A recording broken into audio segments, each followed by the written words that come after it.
Thanks for tuning in. My name's Stuart, the Unrepentant Atheist. Welcome to my channel.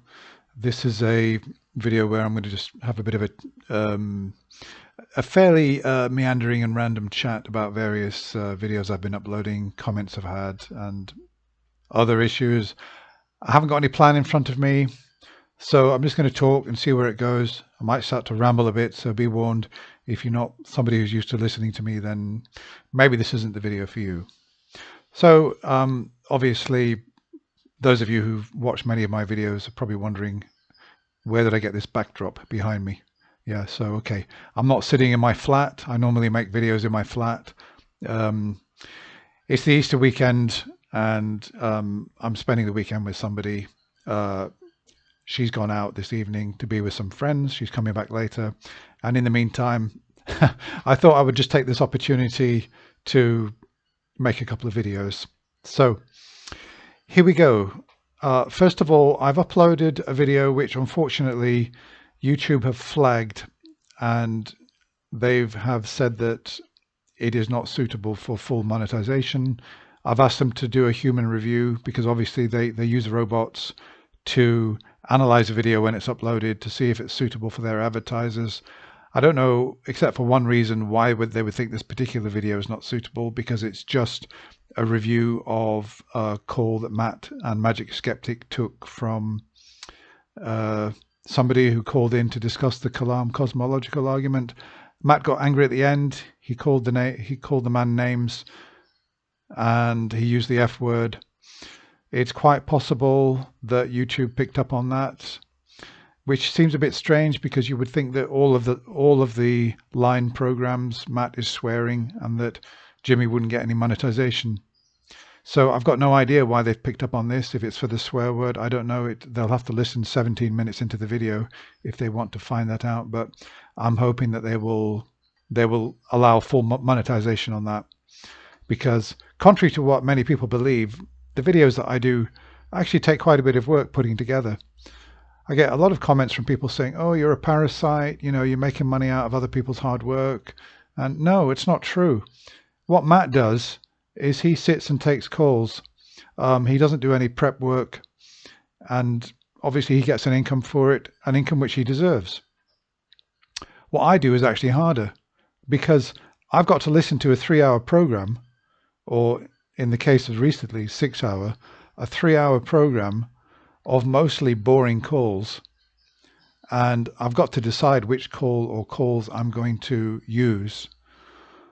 So I listened to it the first time, and then I've got to go back and listen to it again. Make notes. I can't have a 20 or 25-minute conversation when I make a video. It's just too long. Nobody's going to watch me making comments on a video which lasts 25 minutes, because with my comments it's going to be like a 50-minute video. It's just too long. The optimum video length is about 15 minutes. 12 minutes is better. 15 minutes, 20 minutes is stretching it a bit. So I've got to then listen a second time, make notes, decide which parts of the conversation I'm going to feature. Yeah, and then I've got to go back and then play through those parts and then think about what I'm going to say, provide my own commentary and reaction. And then I've got to, when it's all done, I've got to paste it all together, listen to it, decide whether I like it or not. And if I don't like it, guess what? I'll do it again. And I've done that sometimes late at night, like 12 o'clock at night. I've done it. Finally, I've done it. I've been on this for 2 hours. It's driving me crazy. I've done it. I listened to it and I thought, oh God, you know, why did I say that? Or I'm too verbose there, you know, too many words. I'm laboring on a point. I think, sod it, I'll have to do it again. No, it's hard. It's actually hard work for the amount of money that I get out of this. It's much harder work than doing a show, believe me. Not that I want to do shows. I don't want to do that. I like doing this, even though it is quite a bit of work. Actually, this is easy because I've not really had to do any prep work for it. I can just talk. So, yeah, okay, so there's that one. I'm waiting for them to release that one to full monetization. And what else have I done? Yeah, so I watched Richard Dawkins talking to former head of the Church of Scotland, Alloway his name is, and he's actually an agnostic. He was quite a controversial head of the Church of Scotland. I think he's still a minister, and he's still in the Christian faith in that sense, but he's agnostic and he does not believe in a supernatural God. And I found that interesting. This conversation that Dawkins had with him goes back about 10 or 15 years, and he featured it on his channel, The Poetry of Reality. So I decided to listen through. That was an hour, and I made notes, and so I've made a 25-minute video out of that, which I'm going to, I think probably on Sunday, I'll make that one live so that you can see that, because it's really interesting that he was head of Church of Scotland and he's an agnostic. Now look, he's straw-manning atheism throughout, because Dawkins is saying to him, Dawkins is saying, well, I'm an agnostic too. What's your problem with atheism? And he says, well, certainty is not something which I really find very appealing. I get really worried when people profess certainty for anything, either in theism or in atheism. And I think, oh my God, this guy's driving me crazy with his straw manning. He doesn't seem to understand that there's hard atheism, where you're maybe certain that no God exists, and then there's weak atheism, and there's middle ground atheism, where we don't know that we are not certain that a God doesn't exist, but we don't believe that a God does exist. So it's revealing, because we find yet again somebody in a very high place in religion is lacking critical thinking skills, is ignorant about definitions. Now, I'm not really bothered about definitions. The important thing for me is not that he wants to shy away from the term atheism, but that he admits that he doesn't believe in a supernatural God. He admits that Christianity, the core elements of it, are mythical, but he finds value in the myth, in the same way that Jordan Peterson also finds value in the myth. In terms of the wisdoms, etc. And Jesus is the man. Jesus is the man who had all the answers. Turn the other cheek, do unto others as they would have them do unto you, all the kind of Christian morality. Jesus going against organized religion and trying to break people out of their complacency. And he considers himself to be a Christian for this reason, because he doesn't worship, but he admires and he follows the historical Jesus and not the mythical Jesus of Christianity. Of course, my point there would be that we know very little about the historical Jesus. How do you know that he said any of these things? All we've got are the Gospels, and there seems to be no outside corroboration that it can be confirmed. So, but I would recommend that. I hope that you will watch that all the way to the end, because there's a good question that comes in from a member of the audience near the end, an atheist who's summarizing his position and saying, look, I'm an atheist and I agree with everything that you say. What's your problem with calling yourself an atheist? Which, is a really good question.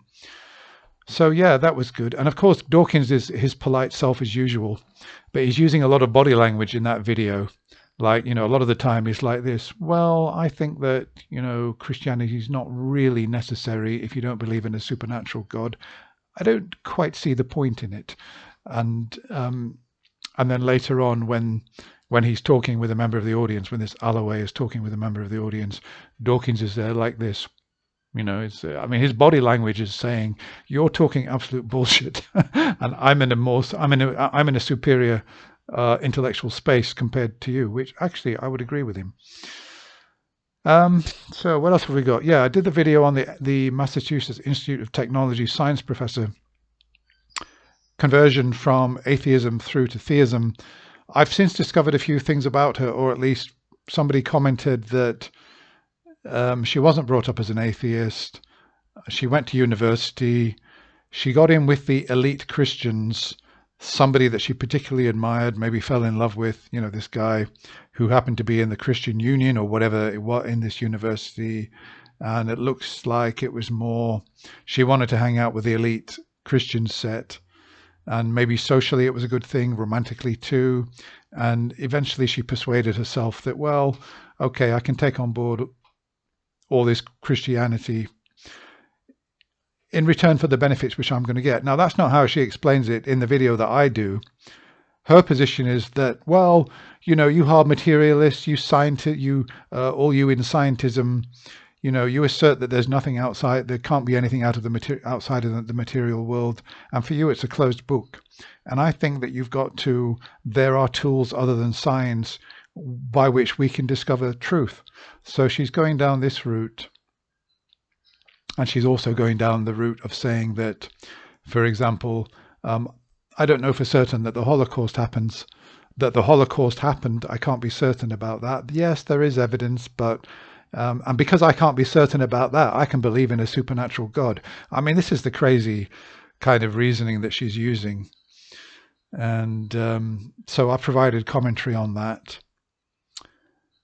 Yeah, so I would recommend that you watch that, because it shows how somebody who's really intelligent, obviously she's an MIT professor, she's doing very well in her career, she's respected, and her belief in Christianity is just based on a pile of fallacies. A lot of it is just based on feeling. She picked up the Bible, it resonated with her, and she saw truths in the Proverbs, and she could see the work of a master. She uses this analogy that when you hear a musician play, say, a violin, you hear a master play the violin, you know that the master is playing the violin. And by the same token, when you read wisdom, you know that it must have come from a divine source. She uses this kind of language to justify her belief. So that might be one that you'd want to watch. I've already uploaded it. A lot of people have watched it. It seems to be doing quite well with lots of views and also lots of comments. So, yeah, what else to say? Obviously, comments. I try not to get involved too much in the comments section. My comments sections are getting more and more busy all the time. Some of my videos have got, like, I don't know, a couple of hundred comments on them. I like to see that.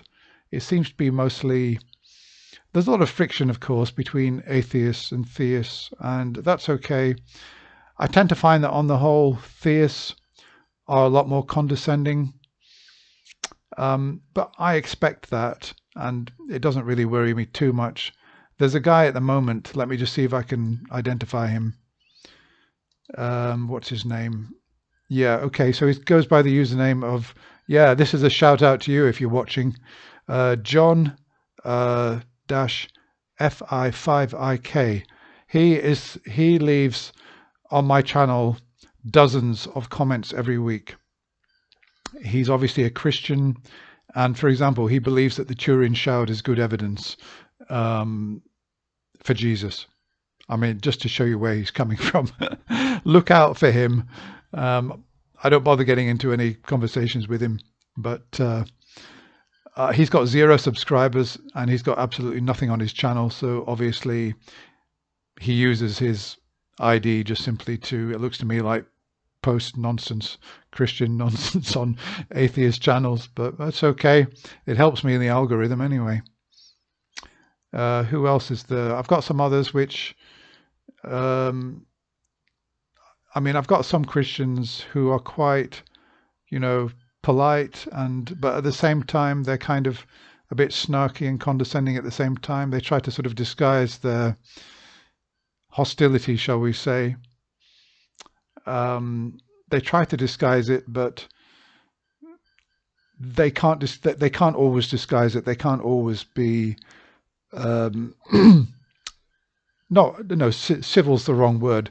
There are those who are civil, but they throw little jibes, you know, like, I can't remember who it was, but I said that I made a comment that there was not sufficient evidence from what this Christian was saying to convince me that this God exists. And then this particular Christian, this person who leaves comments, can't remember his name, it will come to me, but he said, where are you getting your standard from, you know, for the evidence that you require? Where you get, I know what he's getting at, because a lot of Christians will say you need some ultimate grounding for everything in reality, including your own way of assessing evidence. How Who is it that decides how much evidence is required in order that something can be considered true, that a claim can meet its burden of proof? Who is it that decides when that threshold of evidence has been reached? And my answer to that was me. I mean, who else could? I decide what level of evidence is required in order for me to consider a claim to be true. Of course I decide. And there's no ultimate grounding for that. I admit it. I make a presupposition that the standard that I set is sufficient for me. It may not be sufficient for other people, but it's sufficient for me. And every person has got to make their own decision about what that threshold is. For some, it will be lower, and for some, it will be higher. William Lane Craig has admitted that his threshold is very low. And he said that the more attractive a claim is, the more beneficial, that if it's true, it's a wonderful thing, then you have to lower the bar until it becomes believable. I can't operate like that. For me, that's like a child saying, well, I'm going to believe in Santa Claus because if I don't, I won't get any presents. No, that's a child's epistemology. And we're talking about William Lane Craig, the celebrated William Lane Craig.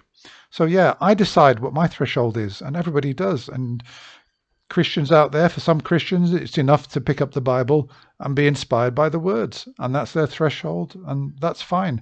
I think that that's too low. I think that they need to corroborate their beliefs by appealing to actual proper evidence. I mean, stronger evidence than just what is written in the book, which is the book that's making all the claims. You need to go outside of the book, and you need to find ways of confirming what the book is claiming.